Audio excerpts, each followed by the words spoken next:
Welcome to the One Question Leadership Podcast. My name is Randall Richmond, and I'm the Director of Athletics here at Kent State University and a proud graduate of the NCAA Charles Wickham Leadership Institute. The Leadership Institute helped me refine who I was as a man well before focusing on who I was as an administrator. Within the program, I developed lifelong friendships, colleagues, and confidants who helped me discover my true purpose in this profession, which is to be a transformational leader that has a positive impact on people's lives well beyond sports. And as the great orator Big Sean often says, the energy you give is what you manifest. Peace.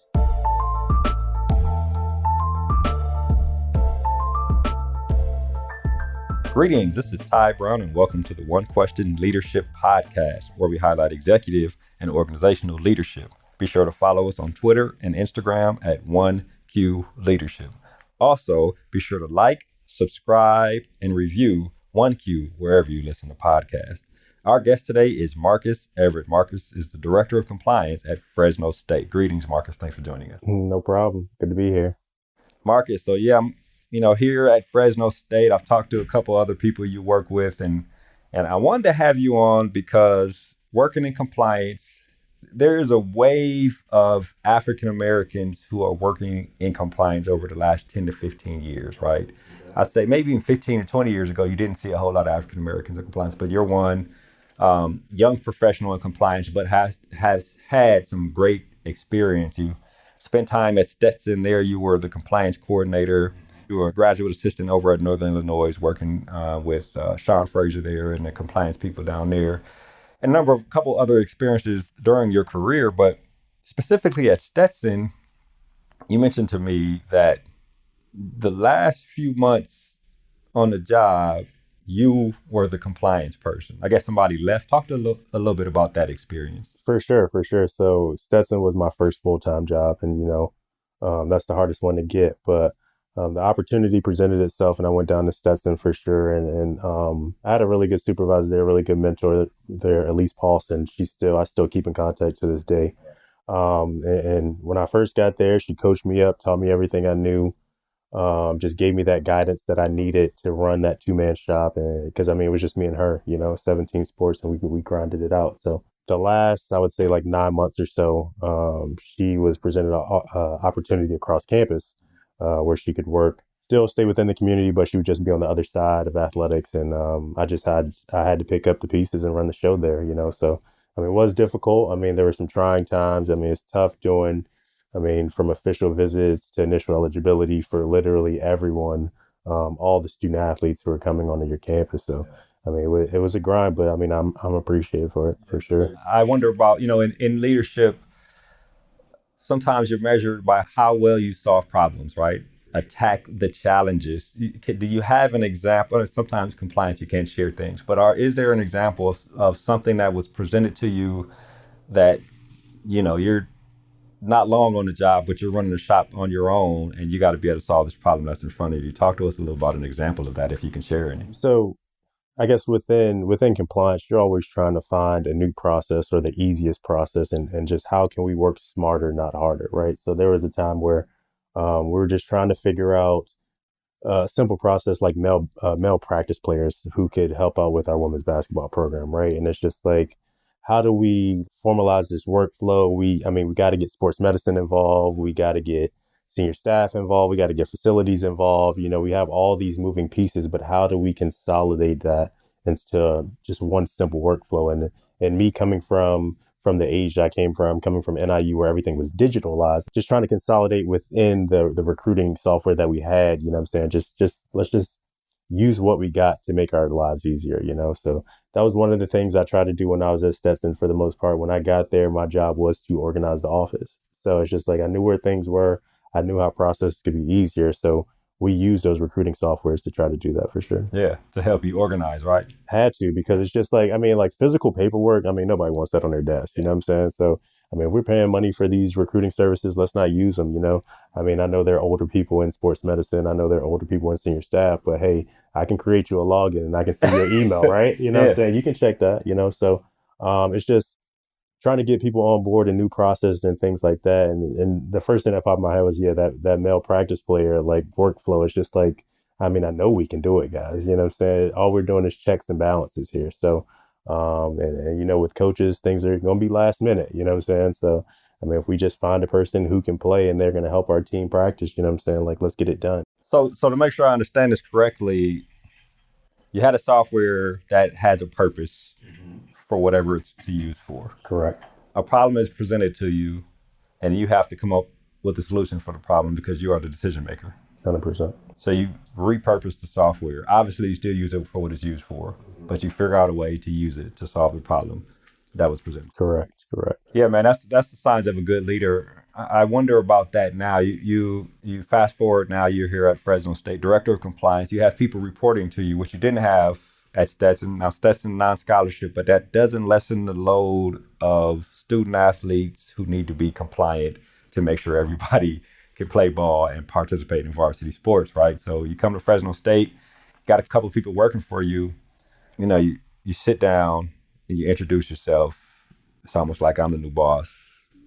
Teach me how things go around here, or did you say, here's how I like things to go? Tell us about that transition into a supervisory role. It was a good one. I mean, that was crazy. So essentially, like, I mean, first 90 days on the job, right? Or even the first week on the job, I wanted to sit down and just learn for a second. You know, I didn't, me coming in, I didn't want to like step on anybody's toes or interrupt any processes that were here until I evaluated those, you know? So, learned that at Stetson, right? Come in, look around, see what needs to be fixed, see where you can help. So first few months, just got to learn the coordinators who were here, Marlene and Serena. And then just sat down with them. The first meeting we had is just like, what are your goals? Give me your top 3 goals for this academic year. So learned about them through that meeting and those conversations.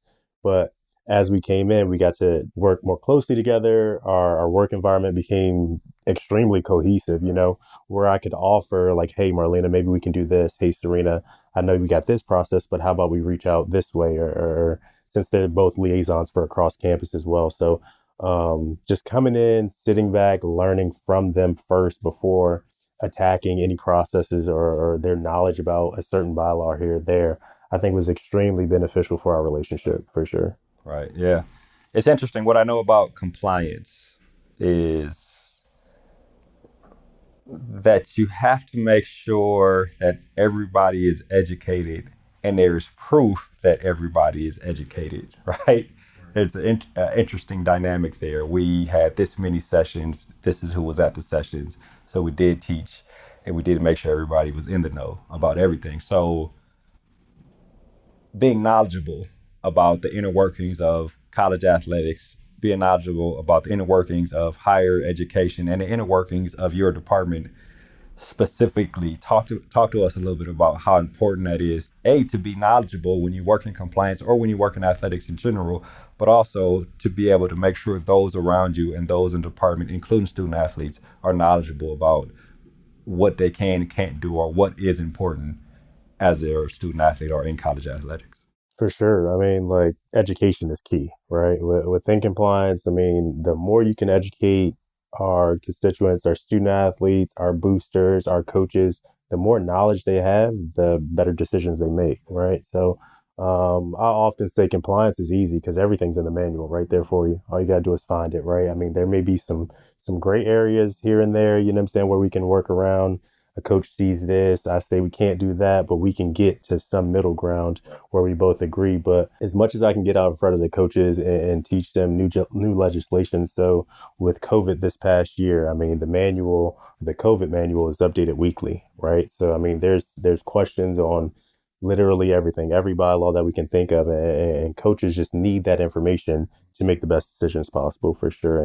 And that trickles down to your coordinators or to the people you're supervising, because like if they don't know what they're doing, you know what I'm saying, it's going to reflect badly on you. So it's just like, I mean, I love to give them the reins. They'll ask me questions. I'm here to be a resource 100%, you know, but I mean, just take the time to browse through the manual, browse through some inserts, some ed columns before you approach me. Maybe have a solution. I mean, that'd be ideal for me, but you know, but yeah, I'm always here for a resource. But I mean, for them, it's imperative that you know what you're talking about. You know what I'm saying? When you're approaching to coaches, when you're approaching coaches and student athletes, because in this position, you got to be accurate. Got to be accurate. So you're constantly learning, right? In order Always. to know what you're talking about, you have to continue to be learning in a changing environment, especially like college athletics. But in the world in general, I think that applies beyond compliance. Thinking about, you said when you came in, you sat down and talked to the people who you work with to understand where they're coming from, understand the department, understand how they like to think, help them make goals, and then also slowly but surely implement your own style and philosophy here at Fresno State as a director of compliance. When you think about leadership in general and being knowledgeable and being willing to learn, have you thought about your own philosophy of leadership, right? Now, how long have you been here at Fresno? It's been, So I got here September 2019. yeah, so it's been a year and a half, something like over a year and a half. And a lot of that was the pandemic, but you still were in your leadership role, right? First time in a leadership role. So you are developing a leadership philosophy. And when people report to you, you probably need to have that philosophy in place, right? But what you just said about being knowledgeable, talk to us a little about why that's important in leadership beyond just compliance. Being knowledgeable within whatever your bylaw, whatever your field, whatever your passion is, I feel like that's going to translate to accountability. So, Marlena, you're our liaison for eligibility. You talk to our constituents across campus. I need you to know exactly what you're talking about because, like, I'm my management style is not to micromanage, right? So I have to trust in you. I have to believe that you're going to be accountable to hold them accountable. So sometime manage up, be able to complete your job, your task in a timely manner, do everything you need to do and hold that knowledge that you can do that and hold other people accountable. Same instance, financial aid. I mean, like our checks can't be late, right? Like, I mean, student athletes looking around, they have to pay their rent, but at the same time, we can't just give student athletes financial aid money if they're not enrolled in classes. So, Serena, I have to be able to hold you accountable that you know that specific bylaw and not just cut them checks, you know. And again, she's our liaison across campus. So, I mean, again, you got to hold the people that you work with accountable that they'll do their job as well. But in order to do that, you got to have the knowledge to do so and just be like, hey, the manual says this, I'm interpreting it this way, I need you to do this. Right. So in your philosophy, what I think I'm pulling out is you have to be willing to learn in order to be knowledgeable. And you have to be knowledgeable in order to do your job. And you do your job, which makes you accountable. And those are all traits of leadership, right? Correct. I wonder if there's a step further, and I may be wrong about this, about you think back, sometimes we had professors or teachers that know a whole lot about a subject, but couldn't get the message across to us Right. as students. Is there an aspect of being able to relay the message, the knowledge, and help other people get to where you need them to be within your philosophy? I believe so for sure. I mean, you got to be personable too. You got to be willing to be the teacher that that person needs. You know, I mean, this generation is a little bit different than the one I was raised in for sure. Maybe one you were raised in as well. You know, so I mean, maybe with our GA, you know, what I'm saying I can sit down and he's a visual learner. I can show him those steps. For our coordinators, I want them to be a bit more hands-on. So I need you to be able to do that research and come back to me and like, let's discuss it instead of me showing you the process, you know? So no, I definitely, I mean, being able to tailor your leadership skills or being able to tailor your supervising role within the people within your department, I definitely think that's key for sure. So being willing to learn leads to being knowledgeable about how to do your job, and doing your job leads to accountability in doing your role, and then also being able to relay and communicate what is necessary for people to be successful at whatever level they are at. Teach them where they need to be taught, right? I think those are excellent things in terms of leadership philosophy. And I'll wrap with this question. You recently made a hire here, right? And this is probably your first time hiring a full-time person. You know, I've asked the AD before, do you get excited when you have to make a hire, right? You know, you never know what the reason why there is a transition. It could be good or bad. But then you got to come in and you're bringing in this new lifeblood to your program. Talk to us a little bit about your philosophy going into that hire and how you approached it. And now you got this person coming in. Yeah, I mean, it is exciting. Yeah, it is extremely exciting because I knew at some point within this role I'd have to do it. You know, I mean, coordinators, they're here for a year, year and a half, 2 years max, you know, and then they're on to their next level as well. So I mean, it is definitely exciting. With Andrew, who we have coming in, I think he's gonna be a great fit. You know, for me, it's more so of, do you have that passion for athletics? You know, so if you can display that passion, I mean, what are your goals? Do you want to be around for a couple years? Like, do you see yourself as an AD, senior staff? Like, what's your path? You know, so work-life balance, in addition to like your culture within athletics. Do you want to be around? How hard you're going to work? Your willingness to learn? All of those factor in until what I was looking for in a candidate, for sure. You know, so it was it was a great conversation. I mean, we talked for about a good hour, just like off the cuff. You know, it's just like, I mean, like, just tell me, you just graduated law school, so like, what's your plans? You know, I mean, I know you're playing golf right now, you know, which is great. I wish I was out there with you, but I mean, like, yo, like, what do you see yourself doing within the next 2 years? So what are your 2 year, what are your 5 year goals?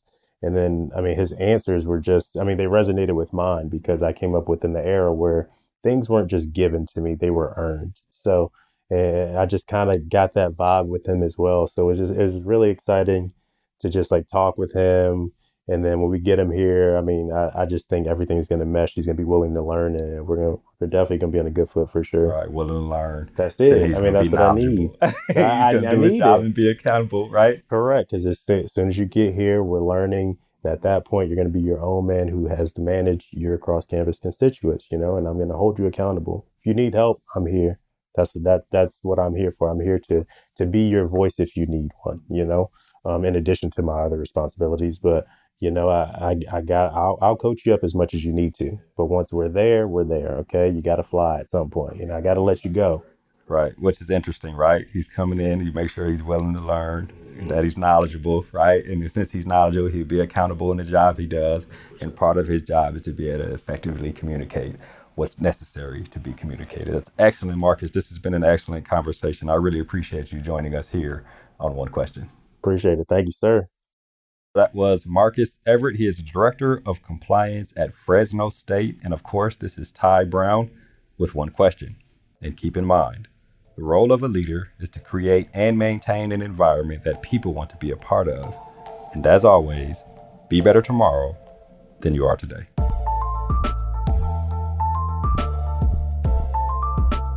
This episode of the One Question Leadership Podcast is produced by Spades Media Group, solving problems using creative leadership.